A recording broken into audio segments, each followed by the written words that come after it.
Selamat datang jiwa-jiwa terpilih. Pernahkah engkau merasa tiba-tiba menangis tanpa sebab yang jelas? Atau merasa sangat tersentuh hanya karena mendengar lantunan ayat suci Al-Quran? Atau mungkin, pernahkah hatimu begitu gelisah melihat kemungkaran hingga dadamu terasa sesak? Itu bukanlah hal yang biasa. Itu bisa jadi adalah pertanda bahwa mata batinmu mulai terbuka. Mata batin bukanlah mata fisik yang digunakan untuk melihat dunia. Ia adalah pandangan hati, pandangan jiwa, yang hanya bisa dimiliki oleh orang-orang terpilih, yang hatinya bersih dan hidupnya diliputi cahaya hidayah dari Allah Ta'ala. Dalam Islam, kita mengenal istilah basyirah, yaitu kemampuan hati untuk melihat dengan jernih kebenaran, membedakan antara hak dan batil, serta merasa terhubung dengan alam ruhani yang lebih tinggi dari dunia lahiriah ini. Maka jika engkau mulai merasakan sesuatu yang berbeda di hatimu, boleh jadi Allah sedang memilihmu untuk menjadi hambanya yang istimewa, yang disingkapkan penglihatan batinnya.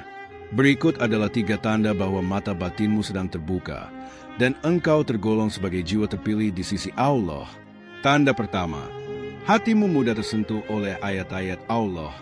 Pernahkah suatu hari, di tengah kesibukan hidup, engkau mendengar lantunan ayat suci Al-Quran, dan seketika jiwamu menjadi tenang, matamu berkaca-kaca, tubuhmu menggigil, entah kenapa, ayat itu seakan berbicara langsung dengan hatimu.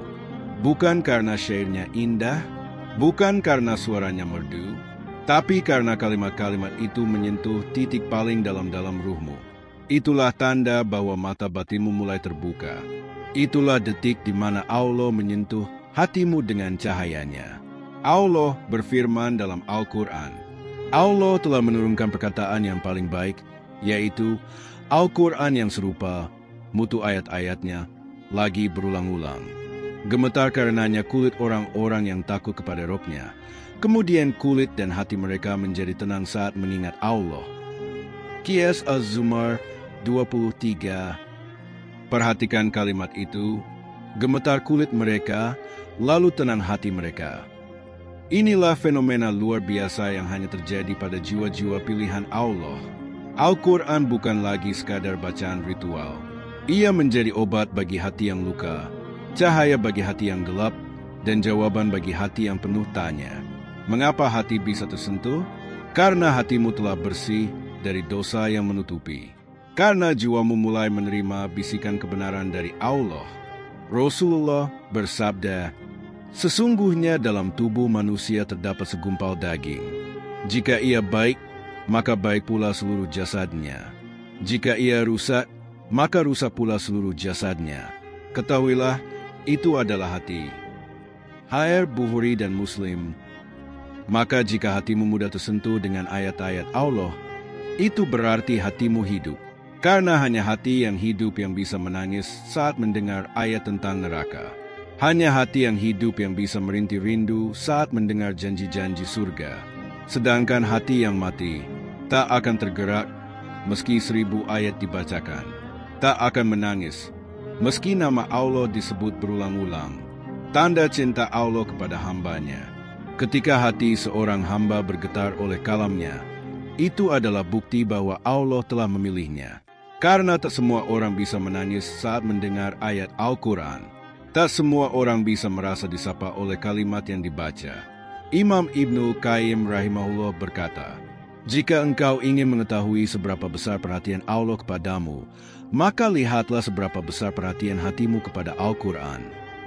Luar biasa, kalau engkau ingin tahu apakah Allah mencintaimu, lihat saja. Apakah saat engkau membaca Al-Fatihah, hatimu bergetar? Apakah saat engkau mendengar ayat tentang neraka, jiwamu takut? Apakah saat mendengar nama surga, matamu berkaca-kaca ingin berada di sana? Jika ya, maka jangan ragukan cintanya Allah kepadamu. Engkau adalah jiwa terpilih, air mata dari langit. Tangisan karena Al-Quran bukanlah tangisan biasa. Itu adalah air mata dari langit yang turun melalui hatimu yang bersih. Air mata itu adalah tanda bahwa ruhmu telah tersambung dengan alam yang lebih tinggi. Imam Al-Ghazali rahimahullah mengatakan, "Menangis karena takut kepada Allah lebih baik daripada 1000 rakaat sholat sunnah." Mengapa bisa begitu? Karena air mata yang keluar karena ayat Allah itu bukan hanya dari perasaan, tapi dari kesadaran yang paling tinggi, bahwa aku ini hamba yang lemah, penuh dosa, dan hanya Allah lah satu-satunya harapan. Apa yang harus dilakukan jika merasakannya? Jika engkau pernah, bahkan hanya sekali dalam hidupmu, merasa tersentuh oleh ayat Allah, maka jangan abaikan perasaan itu. Itu adalah panggilan. Itu adalah undangan. Itu adalah sinyal dari Allah. Jangan tunda untuk semakin dekat. Jangan ragu untuk menyambutnya. Minta kepada Allah, "Ya Allah, jangan cabut perasaan ini dari hatiku. Tambahkan kelembutan dalam jiwaku. Dekatkan aku dengan kalam MU. Jadikan aku hamba yang mencintai MU dengan sebenar-benarnya cinta." Tanda kedua, hati tak bisa tenang saat melihat kemungkaran. Pernahkah engkau melihat sebuah kemaksiatan, lalu tiba-tiba hatimu terasa gelisah? Melihat seseorang membuka aurat, dan dadamu terasa sesak. Mendengar seseorang mencela agama, dan jiwamu langsung berontak. Bukan karena benci pada orangnya, tapi karena ada sesuatu di dalam dirimu yang tidak bisa menerima perbuatan itu. Itulah tanda kedua bahwa mata batinmu mulai terbuka. Karena jika sebelumnya engkau biasa saja dengan dosa, sekarang engkau mulai tidak tenang. Jika sebelumnya engkau memaklumi, sekarang hatimu menolak. Itu adalah sinyal dari Allah bahwa Basyirah, mata hati, MU mulai aktif. Engkau mulai bisa membedakan mana yang hak, mana yang batil, mana yang suci, dan mana yang kotor. Rasulullah bersabda, "Barang siapa di antara kalian melihat kemungkaran, maka hendaklah ia mengubahnya dengan tangannya. Jika tidak mampu, maka dengan lisannya. Dan jika tidak mampu, maka dengan hatinya. Dan itulah selemah-lemahnya iman." Hai Muslim, lihatlah kalimat terakhir itu dengan hatinya, dan itu selemah-lemahnya iman. Artinya, bahkan jika engkau tidak bisa berkata apa-apa, bahkan jika engkau hanya diam, tapi hatimu menolak dan tidak ridho, itu sudah cukup untuk menunjukkan bahwa imanmu hidup. Dan siapa yang bisa menolak dosa dari hatinya? Hanya mereka yang mata batinnya terbuka. Hanya mereka yang Allah hidupkan basyirahnya. Sehingga dosa bukan lagi hal biasa, tapi sesuatu yang menyesakkan dada. Mengapa kita tak bisa tenang melihat kemungkaran? Karena hati yang sudah dibersihkan oleh Allah akan menolak segala bentuk kekotoran. Dosa adalah kotoran. Maksiat adalah najis spiritual. Ia menggelapkan jiwa, mengaburkan cahaya nurani, dan menghancurkan kedekatan dengan Allah. Jika engkau merasa tidak nyaman melihat aurat yang terbuka, jika engkau ingin berpaling dari gosip, caci maki, dan musik yang merusak hati, maka bersyukurlah. Itu pertanda bahwa ruhmu sedang bangkit dari tidurnya. Allah sedang menumbuhkan rasa gira, cemburu dalam jiwamu, cemburu terhadap kebenaran dan kemuliaan Islam. Contoh dari hati yang basyirahnya terbuka. Dulu, Umar bin Khattab radhiyallahu anhu adalah seorang yang keras dan tegas. Namun setelah Islam masuk dalam dadanya dan basyirahnya terbuka, beliau menangis saat mendengar ayat neraka. Dan ketika melihat kemungkaran, beliau langsung bertindak. Hatinya tidak pernah tenang jika ada maksiat di sekitarnya. Demikian juga para ulama salaf. Mereka bahkan menjauhkan diri dari dosa-dosa kecil karena hati mereka telah terbuka dan merasa tidak nyaman dengan kotoran maksiat, walau sekecil apapun. Mereka tahu, satu tetes najis saja cukup untuk mengeruhkan segelas air yang jernih. Begitu pula dengan satu dosa kecil, bisa mengotori hati yang suci. Apa yang harus kita lakukan jika mengalaminya? Jika hatimu sudah mulai tidak nyaman saat melihat kemungkaran, maka jaga perasaan itu. Jangan biarkan hilang. Jangan dibiarkan mati karena dibiasakan. Bahkan jika engkau belum bisa menasihati, cukup menolak dengan hatimu. Karena itu adalah awal dari perjuangan spiritual. Tanda ketiga, kamu mulai menyendiri dan mencari keheningan. Saudaraku yang dirahmati Allah, pernahkah akhir-akhir ini engkau merasa ingin menjauh dari keramaian? Ingin diam di pojok kamar, menjauh dari suara dunia, menatap langit, dan merenungi hidupmu? Pernahkah engkau merasa bahwa terlalu banyak berbicara membuat hatimu letih dan diam menjadi obat paling mujarab?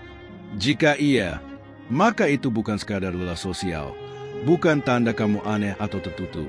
Itu adalah tanda bahwa mata batinmu mulai terbuka. Itu adalah detik di mana Allah sedang menuntunmu untuk berjumpa dengan dirimu sendiri. Dan dengannya, keheningan adalah gerbang kesadaran ruhani. Dalam riuhnya dunia, dalam kebisingan media sosial, dalam lalu lalang suara yang tak pernah henti, Allah memilih beberapa hambanya untuk mulai mencari keheningan.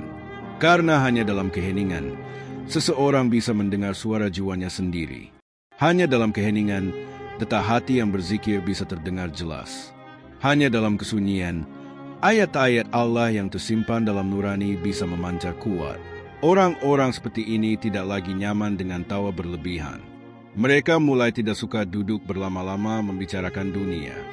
Bahkan suara yang dulunya menyenangkan kini terasa hampa. Mereka rindu duduk dalam sunyi. Mereka ingin menangis dalam tahajud. Ingin membaca Al-Quran saat fajar, saat dunia belum terbangun. Karena di saat seperti itu, jiwa mereka merasa pulang. Teladan dari Rasulullah. Tahukah engkau bahwa sebelum wahyu pertama turun, Rasulullah menyendiri di Gua Hira selama berhari-hari? Beliau tidak bermain, tidak berdagang, tidak berbincang.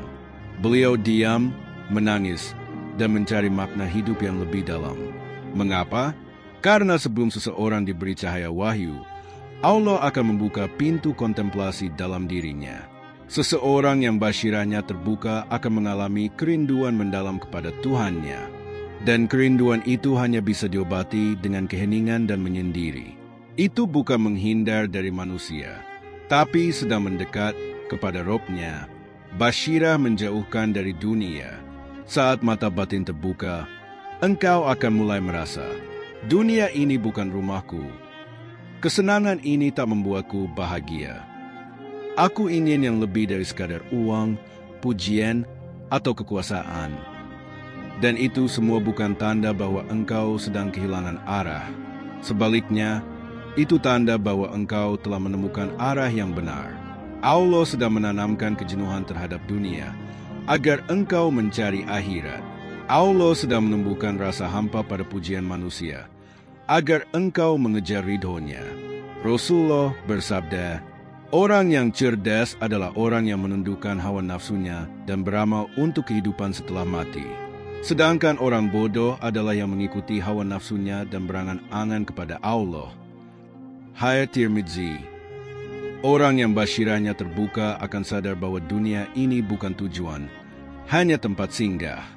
Dan ketika kesadaran itu muncul, mereka mulai menyendiri, bukan untuk lari dari dunia, tapi untuk mendekat kepada Allah. Apa yang harus dilakukan saat merasakannya? Jika akhir-akhir ini engkau merasa lebih nyaman sendiri, lebih senang merenung, lebih sering menangis dalam diam, jangan abaikan perasaan itu. Itu bukan kelemahan, itu keistimewaan. Itu tanda bahwa Allah sedang mendekat kepadamu. Gunakan waktu menyendirimu untuk berzikir dengan hati yang khusyuk, membaca dan merenungkan ayat Al-Quran, menulis, merenung, bertanya kepada dirimu, siapa aku di hadapan Allah? Bangun malam, dan bercakaplah dengan Allah, bukan dengan kata-kata keras, cukup bisikan, ya Allah, aku rindu kepada MU. Karena saat dunia sunyi, Allah sedang membuka jalur langsung antara hatimu dan langit. Mereka yang menyukai keheningan bukanlah orang asing. Mereka adalah jiwa-jiwa yang dipanggil oleh Allah untuk mengenalnya lebih dalam. Jika engkau mulai menyendiri, bukan karena marah, bukan karena kecewa, tapi karena ingin dekat dengan Allah, maka engkau adalah jiwa yang terpilih. Dan ingatlah, dan bertafakurlah mereka tentang penciptaan langit dan bumi, seraya berkata, ya Rob kami, tiadalah engkau menciptakan ini dengan sia-sia. Maha suci engkau, maka peliharalah kami dari siksa neraka. Qs. Ali Imran 191. Itulah bahasa jiwa, bahasa basyirah, bahasa yang hanya dimiliki oleh hamba-hamba pilihan. Terima kasih telah bersama dalam perjalanan ini. Semoga setiap kata yang diucapkan membawa berkah bagi hidupmu. Sampai jumpa di kesempatan berikutnya. Assalamualaikum warahmatullahi wabarakatuh.